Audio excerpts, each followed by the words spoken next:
Hello everyone. As always, just let me know how the audio is, and I'll start with Bitcoin dominance before we begin, and hopefully that gives everyone time to get a few altcoin requests in there. Yeah, just let me know how the audio is.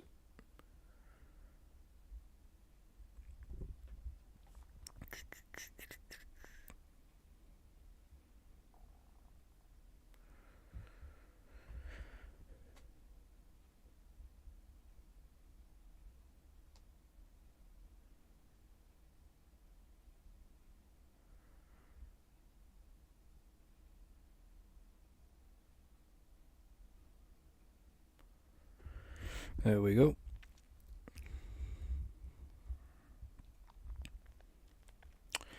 Yeah, okay, so everyone's saying, people are saying the audio is okay.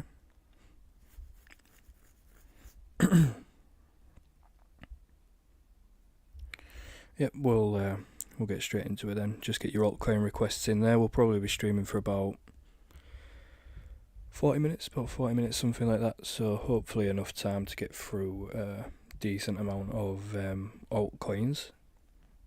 But starting out with Bitcoin dominance again. A lot of people, guys, are saying that the alt season's not going to happen. But every single time on Bitcoin dominance before we've seen major alt seasons is we see the rise back up in dominance every time we get that spike and then the drop. Even 2021 we got the spike, didn't we? Big spike, then the drop, big alt season. And what we've seen recently is the spike to the upside that we wanted to see. Gone a little bit over and beyond what we wanted, but at the same time, we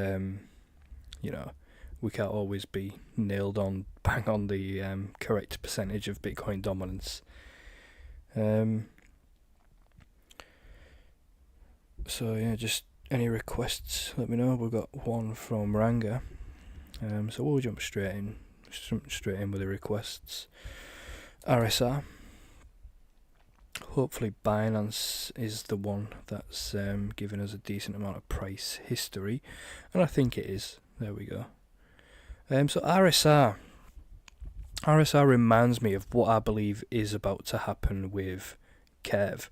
So for Kev, I believe we're in a situation now where we're either looking for the market to return and go from that level, or going for that final drop with the total free wick fill, and then extend into some clear extensions. But zooming out on RSR, obviously one of the key levels is this swing low. I would imagine if I was to pull the volume profile here, that most of the volume happening in RSR is at around this level. So it makes sense for RSR to be trading in and around this region. For coins that have already done this kind of pump, it's a tough one to say. What I'd look for on our RSR here is, just because of how high that wick went, I'm going to take the 3 daily close level and use the trend-based fib instead of the wicks. Yeah, and you can see we've kind of tagged that 1-to-1 extension already.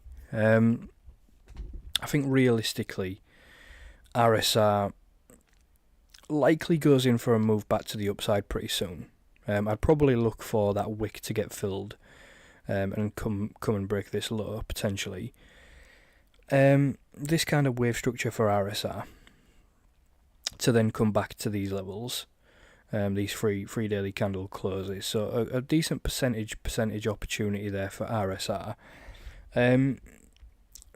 But yeah, I mean, it's kind of already done the move that we're looking for on some of the altcoins, where you've got that bear market, the pump and dump, and then that extension into the zone. Potentially RSR here on that 3 daily close is giving us a clue as to potentially what we might expect in some of the other altcoins. So if you're looking at some altcoins and they're kind of still in that market structure where we've had that big accumulation phase, then we've gone into that big initial pump and dump, all I'd say to do is take the 3 daily candle opens and closes, and maybe that is potentially giving us the clue to look for that 261% retracement to the upside for the next TP levels on the altcoins. And look at that, look at where RSR came back to. It's the big breakdown level, the big breakdown level that we're looking for on some of the other altcoins back in 2022. It came back up and it absolutely tagged that along with the 261% extension.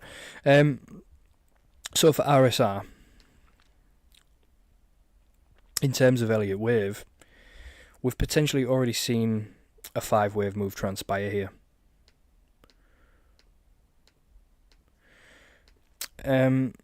So usually when we get to see them 5 waves, we start to see some broadening channels start to form. So wick to body there suggests a little bit more downside for RSR, breaking these lows. Look for that level. I'm just going to take the range high and range low there. And that negative 27% should give us a nice zone where people's stop losses are likely to be placed. So if I just take that trend line off there, you're potentially looking at around the 0.0048 level. And I think potentially if you're looking for an entry on RSI and looking to DCA, that would be the zone. And let's take a look. Yeah, potentially just draw this trend line out wick to wick and look where that first wick came in for. Then look for the manipulation below. Usually when you get 1, 2, 3 tests of the trend line, it induces a little bit of liquidity either side, so a little bit of chop in around this region I would expect on RSR. And in addition to that, it also comes back to this massive long-lasting trend line as well. So maybe even a little bit deeper. It just depends on how quick that happens for RSR. And then look to the upside. Whether that becomes then an impulse to the upside, and that's your 3-wave correction here, or whether it starts getting a bit more complex and throws a WXY in there. Then back to these levels I'd look for. So that type of wave structure I've seen play out so many times, looking for that high, and then from that negative 27% level, you've got a potential 300% opportunity there. Spot, obviously, will leverage, it's a little bit more risky, but yeah, that kind of wave structure for RSR is what I'm seeing. So hopefully that is a little bit of help for you, Ranga. Jay's coming in with ADA. So we've got ADA. Sometimes you can go market cap, guys, because if there's been any supply of a coin onto the market, it can affect market structure. So sometimes market cap is better. So what I'm going to do, Jay, I'm going to go for the market cap on ADA. You can see on the market cap, the zone that I had for ADA to come back to was missed. And that's why, again, I always stress it's always important to work in zones, because if you've got a little zone like this that you're waiting for, and you expect a nice big bounce from this region, then why would you not start DCAing at these levels, if you are expecting that move to the upside with a decent plan, and them accumulation structures, it's always worth DCAing before your actual target is hit. Obviously, like I said, leverage trading is a lot different. You have to be a little bit more precise and stringent with a plan, and it's why I don't do too much of it, to be honest. So yeah, looking at ADA, I think for ADA, it looks to me like this has been a corrective wave structure back to the downside. For all intent and purposes, I think, you don't get much cleaner 3-wave moves to the downside than that. Came just below the 1-to-1 extension, a little bit different to what the total free. Remember, total free came all the way back down to that 1.272. So ADA potentially showing a little bit of strength here, showing that if the market continues and potentially starts ranging out here, fake out, fake down, then to go. I believe for ADA, on the market cap from current levels, we're potentially looking at, I'd look for the 423% region, which from current levels, about a 400% move. So if we go back to ADA now, the actual chart, using the confluence of the market cap, what I've been saying for ADA is a potential trend line manipulation to the upside overthrow. So if we was to get a little pump and dump in and around this region, something like that, and if we are looking for a 400% move from that low, that's only a 200% move. So potentially that market cap chart has given us a little bit of a confluential factor here to potentially look for a little bit higher on ADA. 400% from current levels at price wise would actually take us into a brand new all-time high. So for ADA, if you're looking at that all-time high to be broken, I think one of the key regions to watch out for would be on the market cap, that 400% move that we're potentially looking for, that $3, $4 region. I mean, it looks to me like that could potentially be one of the big TP levels. I wouldn't negate the fact that often on charts like this, when you've got a couple of taps of a trend line and you get that overthrow, you don't know how high you're going to go in that overthrow. You could go higher, you could go just over. So my main target for ADA is around that $1.70 to $2.30 region, which obviously from bear market lows in the accumulation phase, let's take a look at the actual percentage. You're not going to nail every single bottom. Let's say your average is around 40. You're still talking about a big 400% move, and that takes you into that region of being in that situation where you question, well, do I take a percentage profit after a 400% move, or do I leave it all to ride? A lot of people always get to these points and say, yeah, I'm just going to leave it for the higher levels. They'll have a target amount of money profit-wise in their mind, and they'll leave it and leave it and leave it, and they end up missing out on most of the profit that they could have actually taken anyway. So higher time frame target, I would be looking for that $3.70, $4 region. My major target is around that $2, $2.30 region for ADA, and this type of wave structure to play out. And then I think when we look at potential bear market lows for the next cycle, it always tends to be the dump before the bear market lows of the previous cycle that come to be the bear market lows. Because look at this, that dump there before the bear market low back in 2018 was then the next bear market low. So potentially we're at prices now where if we was to get a major move, big move to the upside, we then see a massive bear market transpire and go in for an accumulation at these kind of levels.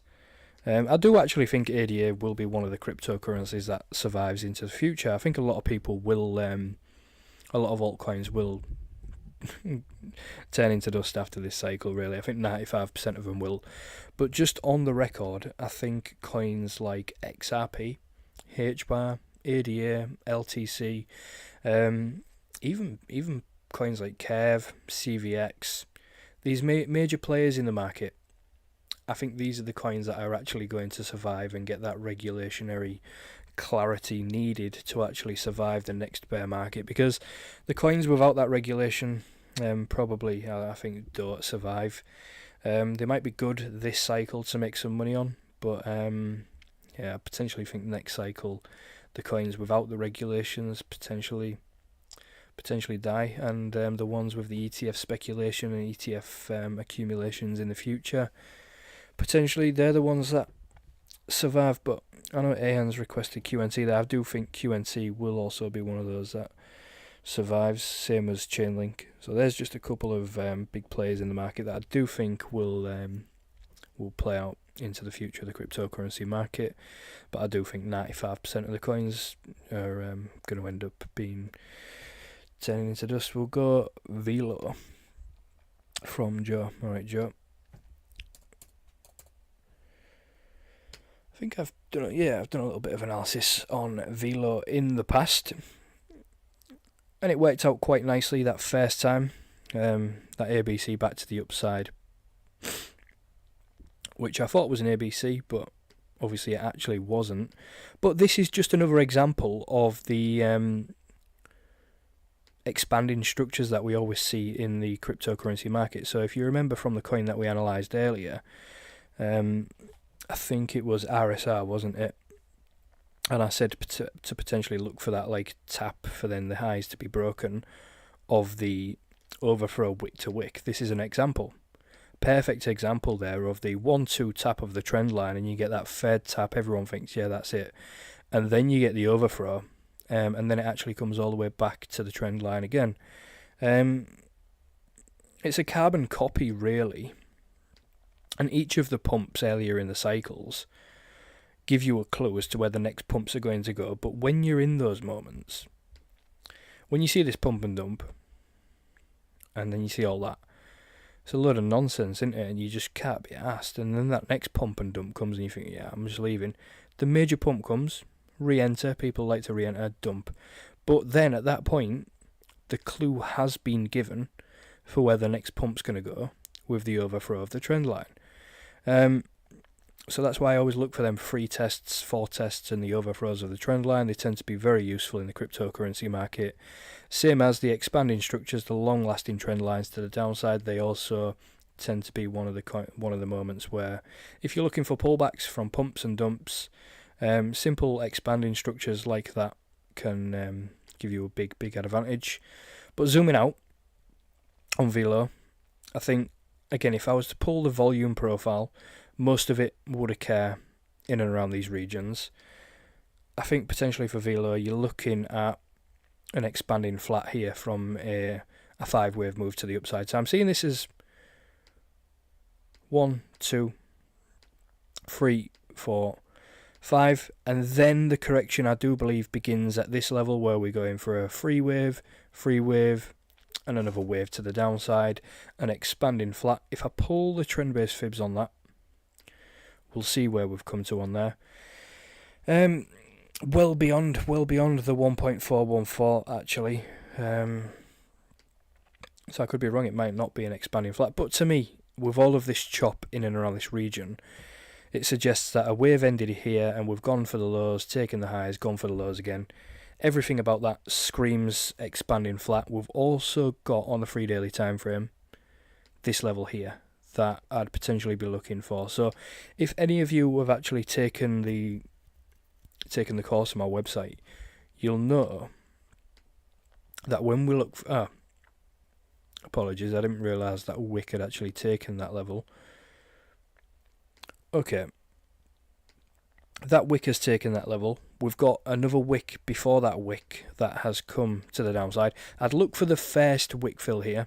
So I'd look for this level to range at this level, take the highs of that little range that we've got there on the 3 daily time frame, dump back into that region, because then hopefully on a higher time frame that could lead to a free wick inverse head and shoulder structure.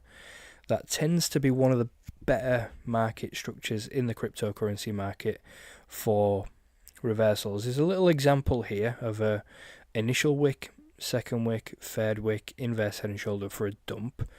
Another one of those tends to be the free wick pin. On that one you actually got four wick pin to the upside, so 3 or 4 wick pins to the upside always tend to be a good reversal sign. So again, yeah, I would like to see a fill of that wick at around 0.0158 on VELO. We've got a little range that's been set on the weekly time frame here for the market makers to potentially manipulate into next week, going for a little dump and head back to the upside. These levels looking for about 0.03 on a higher time frame. That wave structure could then be leading us to the a potential for what's leading up here as a big 1-2. All of that is another 1-2 leading into a 1-2 leading into a third wave for a fourth and a fifth. And there was a coin earlier that we analysed that came back to that big breakdown level from 2021. About 14 cent is the level that I'd be looking for as a major take profit on VELO, because it's another example of one of them coins that, if you watch the video that I made the other day about bear market structures on the altcoins, usually you get one pump and dump, another pump and dump, the third pump and dump that doesn't come back quite as low. It's kind of what we're seeing here, 1-2, 1-2, 1-2, and then by this time comes, everyone does not trust any pump that we get into the future. So they end up starting to short these levels, thinking that we're just going to crash, and that provides the fuel to the fire for the third wave to the upside. So I'd look on a higher time frame at VELO if you're investing from the bear market lows. The key level here is 13 to 14 cent. Obviously there's big liquidity levels here to the left hand side that might provide a little bit of resistance, but again, if you've got a decent exit strategy and a percentage that you're going to take out at each level, and hopefully you've not bought the highs of the last cycle. Hopefully you've not bought up here, because at that point you're putting yourself in a bit of a crap situation. But from a big zoomed out perspective, on that lower time frame it seems unreasonable to return to this level, but on a higher time frame, when you've zoomed out enough and you potentially look at the expanding structures that could play out on a higher time frame, very, very reasonable for VELO to return to this level. So yeah, it kind of looks like a coin everyone's forgetting about. We're seeing the market structure change. We're seeing that curvy price action, that curvy price nature arriving in the VELO market and in a lot of altcoins in general. So major zone that I'd be looking for is about I think it's about 600-700% move in it from current levels. Take a look.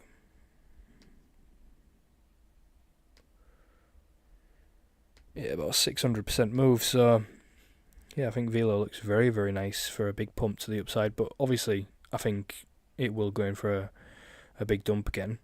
Whether we set a higher low and go higher in the future, that's just going to take a little bit of time. So big, I think with the amount of time that we've spent at the lows here, take a look at this accumulation phase. You're talking about 1,000 days plus, 3 years plus price trading in and around this region. So the bigger the base, the higher in space. It won't surprise me to see something like that and it just return all the way back to these levels. But yeah, that's my thoughts on VELO. Go for Zcash is free. That's requested that. And if you know the chart that's got the most history, guys, just let me know, because then I can jump straight to that one. KuCoin should be good. Yep. So ZEC, from our previous analysis back in 23-24, hit our first target, the big breakdown level from 22, and it came up and it dumped all the way back down, and it's back within our region where we was interested in buying. I think the first time I mentioned ZEC actually was back in 2022. We outlined these regions for accumulation. Obviously, let's take a look at how I was wrong. It went 40% below the target level that I was looking for, but in the end it ended up going for that pump to that region, which from that accumulation level about 200%. From the actual lows, we're talking about a 400% move, and that 400% move we always see arrive in the cryptocurrency market of pumps and dumps, which is why I'm saying when we're looking at altcoins to pump and you get that 300-400%, it's always worth, in my opinion, taking that 30-40% out that you've got invested. No problem, Joe. Just to give yourself that time, give yourself that stability in the market, because then when that dump does inevitably come, you've been able to make money, and potentially you're able to compound at these levels for a move back to the top of that range, which is what I'm looking for here on ZEC. It hasn't had a decent amount of time to build a bear market structure like VELO has, so take that into consideration when you're looking at coins. This is about 800 days. Always take into account the amount of time that is spent to build a base when accounting for future moves, because when you're not spending enough time building a base, the higher in space doesn't come.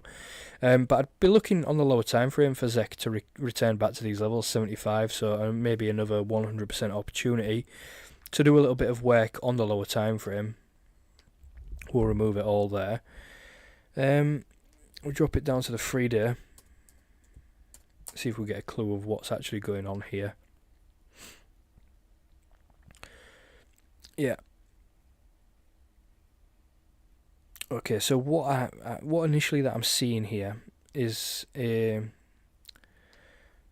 candle that would bring in a large amount of liquidity. That 3-daily candle everyone kind of sees as strength. So what the market makers do is they throw them candles in there for the market makers to manipulate back down.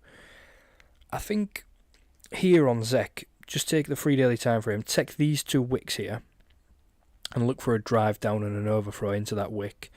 And hopefully you potentially start to see a 50 to 60% fill of the big wick that's being left into that region.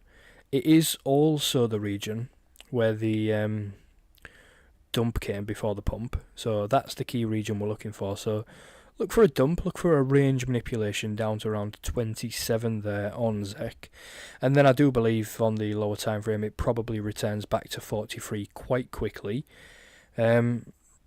before a little bit of a bullish candle here to come in and get filled by 50%, so probably a returning price to around 36, 37, before returning back to the range highs on the 3 daily time frame. These closes here about $70 to $72.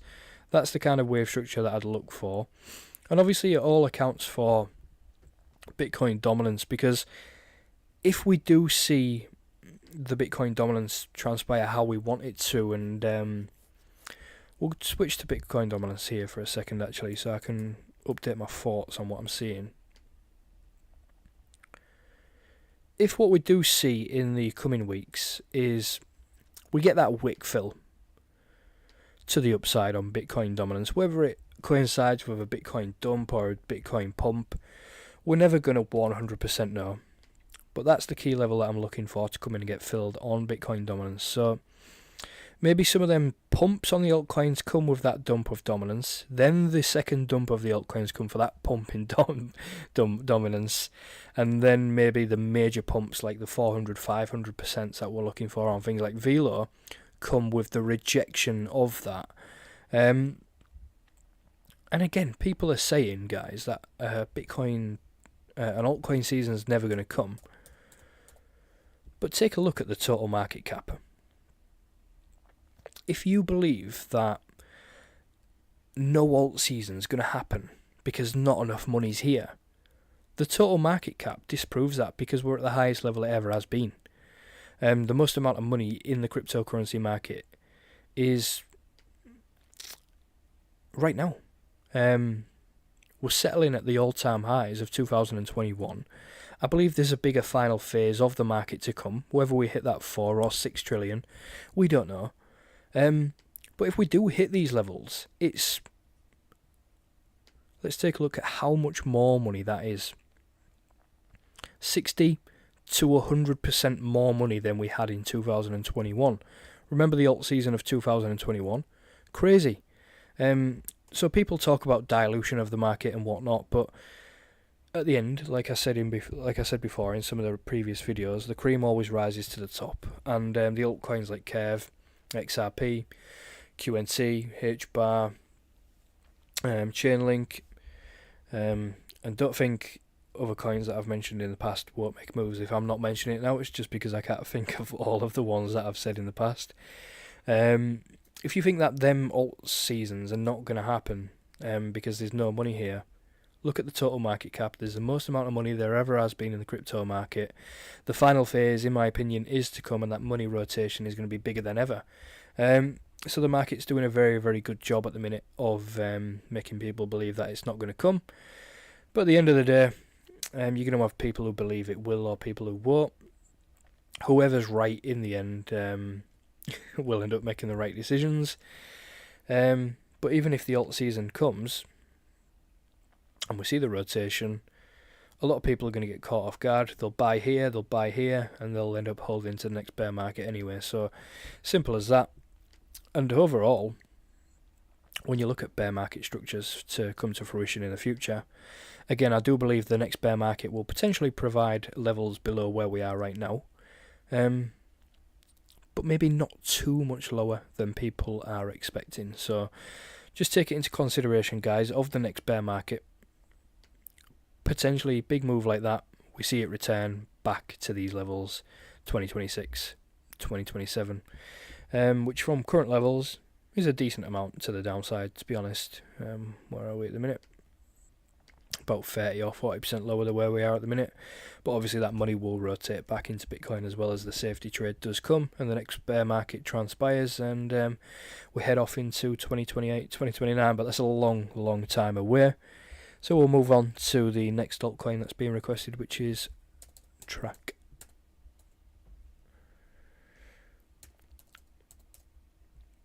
I think again, KuCoin. No, KuCoin's not the one with the most amount of price history.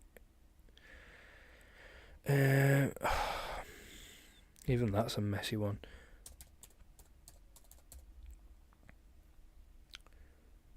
Maybe Coinex. There we go.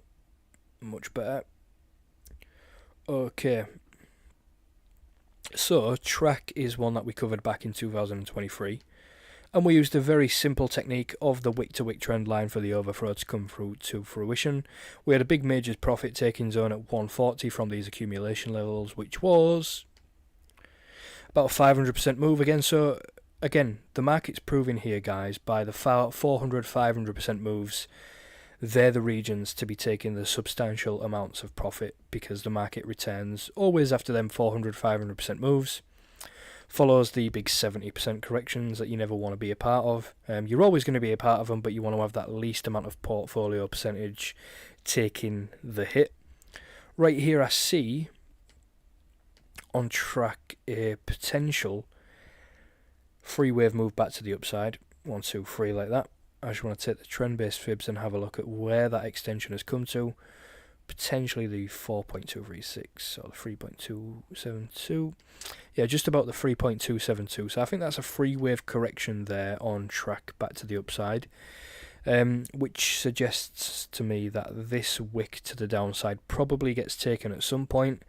When you've got this amount of equal lows, especially with that 3-daily weakness there, this range being set, likely what happens is a pump to the upside, wick fill 50 or 60% of that big wick on the 3-daily time frame there to go in for the spike to the downside for the actual ending move. So what I'd look for here, big range has been set. We've got the potential stop losses of people at around 30 cent. Note where that coincides at. That coincides with the big bullish candle breakout level. So nice zone there for TRAC to return to. In addition to that, we've also got the expanding structure here. Wick to wick, we'll go wick to body as well. So we've got a nice expanding structure there for the market to return to as well for confluence, which could overall be a bigger corrective wave to the downside like that. Which goes into accumulation and potentially rides all the way back to them 150, 160 regions. If TRAC hits an all-time high, I'm not actually too sure if these wicks are so illiquid or not, but I would take into account these zones here as being the actual all-time high. I'm not going to take into account that wick just because I don't know if it's illiquid or not. Remember what I said earlier, as the pumps before the final bear market lows being the potential next bear market lows. So I think this range here where we are is potentially the next bear market low anyway. If TRAC is to break an all-time high here from that region that we're looking for to the downside,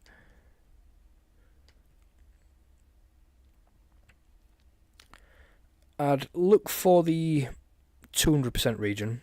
200% region to the upside, which takes it to around $4.85. And I think here again, what you start to see is a couple of potential overthrows. So you've got your first overthrow trend line here that hits for the Fed hit to the high, people start to short, and it goes in for another drive. Whether that hits the $5 region, or whether it just goes in for another high and hits the 1.618, depending on the time taken for this. If it's going to happen, it looks like the market structure wants to do something like that with the final dip and hits to the high for the expanding structure. Looks like that's what it wants to do. Whether it does it or not is another thing. I'd look for the major TP zones for about $3 to $4, and the next bear market low to potentially come in at around the prices we are right now. So we've still got 15 people here. I think at the minute we've covered RSR, ADA, VELO, ZEC, TRAC, a bit on Bitcoin dominance, bull market targets for Link, And I'm not going to do Chili's just because I've done one of yours already. I'm going to skip to the next person just to try and get as much variety in as possible. Hope that's alright with you, mate. Yeah, okay, so we'll go Link. I think for Chainlink, best thing to do, use the market cap. I have put out something on Chainlink back in 2023 at the bear market lows where I said about that $4.50 region is going to be the optimal time for buying. I compared it to one of Ethereum's previous cycles. I think Chainlink is set to do very, very well here. Looks to me again like a free wave correction. Whether we need that other hit to the low, it doesn't mean so much to me here. I think Link is looking very, very good for the future. I think right now for Chainlink, you've got an impulse back to the downside. All the trend-based fibs are being respected here, so just looking for confluence here. Potential dump targets from Link would be from current levels. About a 30% dump would be a nice buy zone on whatever that comes to in USD value. But the extensions from current levels on Link, about 250, 300% to the upside. So we'll see where that takes us. Because like I say, I like to use the market cap confluence here on most of the altcoin charts. So 300 or 400% to the upside from current levels, whether we get that dip or not, would take us into a brand new all-time high. 75 to, let's take a look, big psychological level there of 100. So I think $75 to $100 is a nice bull run target for Chainlink, which I do think actually gets hit. Chainlink is one of those that, take a look at what we've got here. We've got the expanding structure, potential 1, 2, 3, 4, 5 impulse there already. So whether we go in for a more drawn out WXY and then hit the higher targets, don't mean too much in my opinion. If we get that hit to the low or not, it's not going to panic me. Obviously I did say the most optimal time for buying was $4.50. If you want to go and look on my Twitter and just type in Chainlink optimal time or best time to buy, if you just type in Crypto Ryan 17 Chainlink buy, you'll see that I said that $4.50 region is the region, because then from that $4.50 region to the highs, you're talking about over 1,500% bull run targets. Obviously, I have already taken a decent amount of profit on Chainlink already. I'm not just going to leave it to Moonboy targets to extract profits. It was on this first pump actually that I did take a decent amount of profit. I think it was about $16, about that 300-400% move from my buy-in. So yeah, now I either just let the rest to ride to the upside and take more profit, or if it comes back down and goes to zero, so be it. I don't think that's going to happen though, guys. I think Chainlink is going to be one of the long-lasting crypto coins in the crypto market. The market structure looks good here. Bear market, pump and dump. By the first time the first, second, third and pump and dump comes, people don't expect the big move. Probably that $70 to $100 region bull run target. Hopefully that's alright for you, Siad. Yep. We'll go for, again, and I've already done one of yours, mate, so I'll move on to one of Jeffrey's and probably finish the video there. So we've got ENA.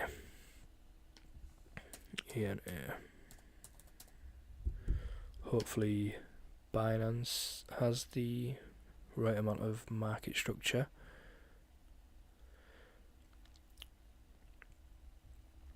Okay, so I think what we've got here for ENA is potentially whether we've started the impulse here or whether we've started the impulse here. It's always remains to be seen. In the crypto market, the impulse, it doesn't have to start at the low.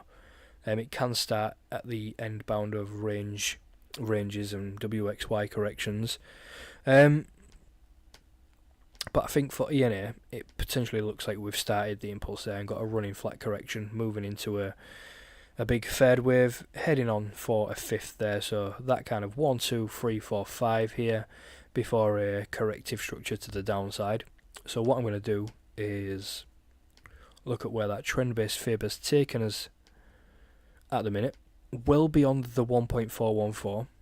So instead, what I'm going to do is take the range highs of this range here, In fact, yeah, and we're just going to take that big bearish and bullish candle together there. We're kind of resting right now at the negative 140% region. We have come in and wick filled probably around 50% of this big bullish candle. I think as well what we've got here is some trend line manipulation. So when I talk about the overthrows, guys, and I talk about them big overthrows that can happen to the upside and market manipulate, it also happens to the downside. So what I think a lot of people will have here on ENA is this trend line drawn. So think about all the people in the market here that have got this trend line drawn for ENA. What potentially happens here is this retest and another potential hit to the low to come in and take this low here of the big bullish candle. I think from current range highs to range lows, that should coincide with negative fib, yeah. So around that 28-cent region, if I was going to enter ENA, it would be at that region. I'm not entering ENA. I'm already happy with that curve position that I've been building. So if you want any more questions about that curve position that I'm building, just fire away. But yeah, if I was building a position here on ENA, it would probably be at around the negative 27% region. But again, if you're bullish on this project, I don't know much about it, to be honest, guys, but if you're bullish on the project, potentially what you've got here is an expanding structure, which in the long run might look like this.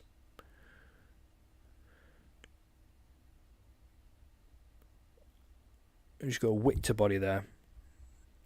And potentially you just look for the this range that we've got here, look for the negative Fibonacci to be hit.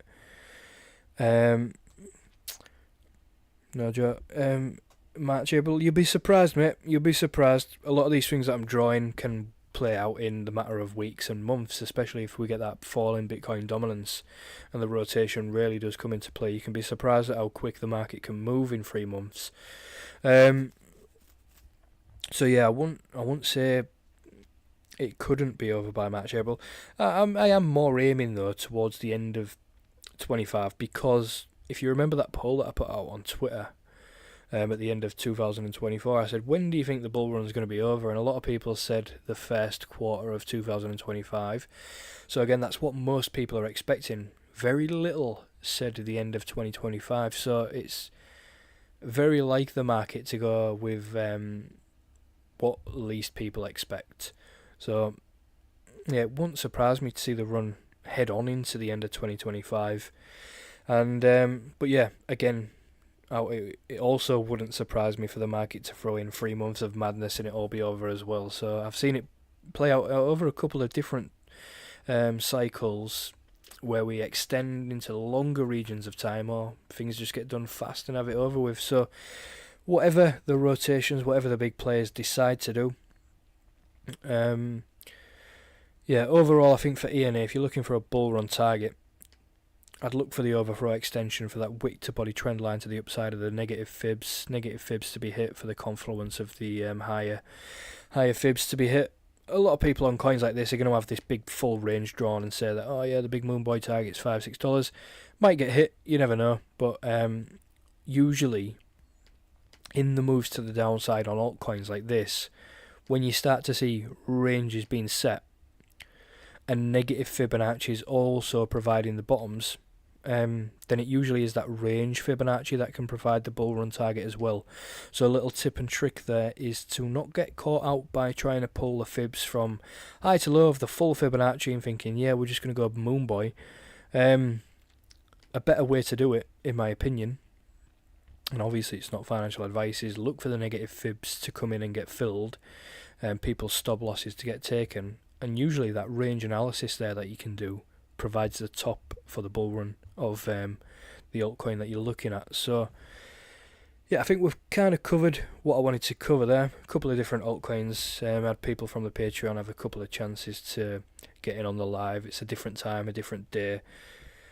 Yeah, a couple of different techniques in there that you might not have seen before as well. Done in real time. A couple of different altcoins that we've not analysed in the past. A chance for everyone to come together and yeah, go through the analysis together. So if that's all we've got, guys, I don't think any more questions are coming in. Take it easy, have a good weekend, Yeah, my weekend's already been ruined because I watched Chelsea last night and we got beat 3-0 by Brighton. So, yeah, my weekend's kind of already ruined. Hopefully, the market makers don't ruin it as well. Just sit back, relax, let the market do the work,